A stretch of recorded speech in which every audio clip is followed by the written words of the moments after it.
आपसे एक पर्सनल मदद चाहिए थी। I desperately need one assistant. Hi. Hi. आप शुक्ला जी हैं? यस। I am Kalpana. कोई बात नहीं, अब मैं आ गई हूँ ना, तो आपको सब्जेक्ट भी मिलेगा और मोटिवेशन भी। आप ही के साथ हूँ, धीरे धीरे सब बताऊंगी। और 5 मिनट के इंतज़ार ने समय का एहसास भी दिला दिया। भला कौन पढ़ना चाहेगा मेरी आत्मकथा?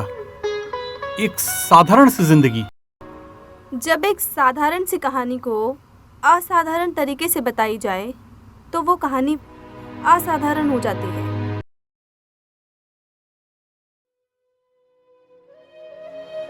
आपका बहुत कुछ गया और जो आपके पास रह गया वो सिर्फ दर्द था, जिससे आप एक अलग ही दुनिया में चले गए और आपने लिखना शुरू कर दिया। कुछ काल्पनिक कहानियाँ। हम एक काम करते हैं, क्या?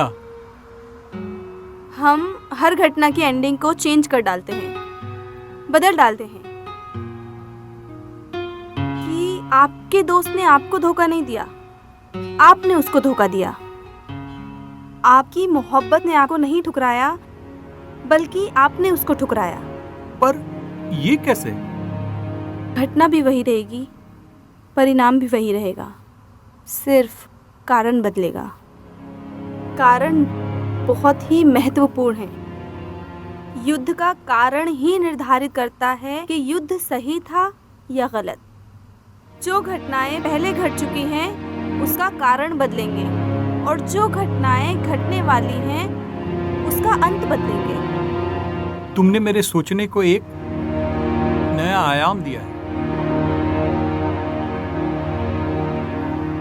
हमें अंजाम भी नया चाहिए, बदला हुआ, पूरी तरह से बदला हुआ। सर, आपको प्यार की ज़रूरत है। आपको प्यार करना चाहिए, किसी से भी। आप और भी अच्छा लिख सकते हैं। सही कहा। प्यार तो तब भी नहीं था, अब भी नहीं है। सारी ख्वाहिशें न जाने कैसे दब गई, पर तुमसे मिलने के बाद सारी भावनाएं सतह पर आ गई, जैसे समंदर की लहरें। ठीक है सर, अब मुझे चलना चाहिए। इतनी जल्दी? समय हो गया है। तुम होती हो तो समय का पता ही नहीं चलता।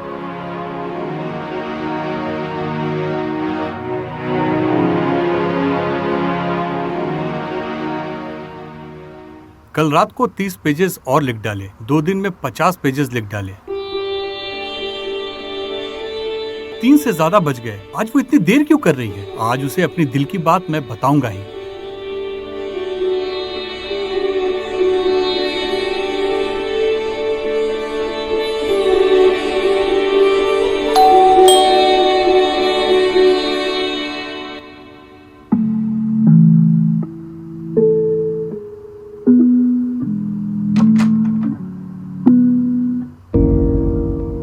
क्या बात है, आज इतनी जल्दी दरवाजा खोल दिया? किसी और का इंतजार हो रहा था क्या?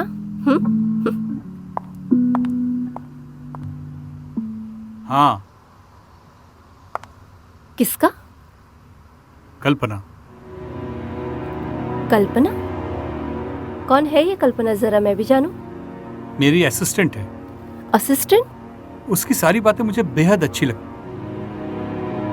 लगता है मुझे उससे बेइंतहा लगाव हो गया है। लगाव? हंस क्यों रही हो? तो हंसू नहीं तो क्या करूं?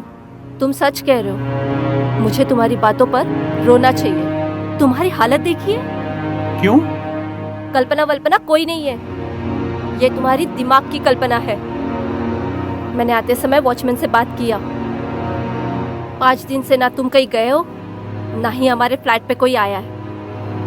मैंने सविता से भी बात की। वो सुबह आकर काम करके खाना बना के जाती है। उसने भी बताया तुम हमेशा बेडरूम में सोए हुए रहते हो। कल्पना है और वो जरूर आएगी। ठीक है, उससे बात करो, उसे फोन मिलाओ। ओहो, मैंने तो उसका फोन नंबर नहीं लिया है। तुम कैसी बातें कर रहे हो? 3 दिन से वो घर पे आ रही है, तुम्हें उससे लगाव हो गया है, प्यार हो गया है, पता नहीं क्या। अच्छा ठीक है, उसकी कोई निशानी? हाँ, उसने मेरे नोटबुक में काफी कुछ लिखा है। दिखाओ।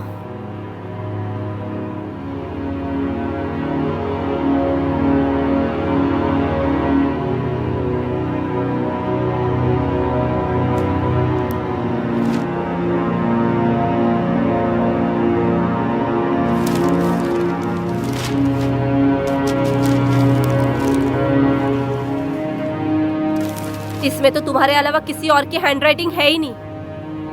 एक मिनट, अपने शर्मा जी है ना, वो उनके कॉलेज की क्लास के स्टूडेंट है। शर्मा जी?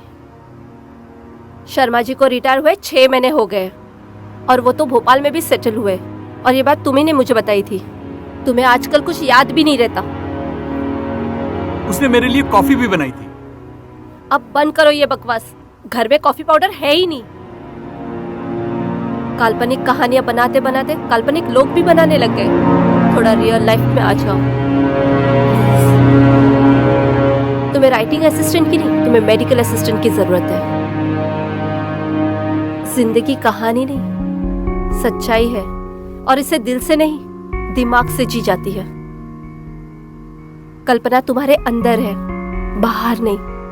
शायद वो मेरी कल्पना ही हो। शाम को सिन्हा जी के घर पे जाना है। ठीक है। चलो, कम से कम तुमने 50 पन्ने तो लिख दिए।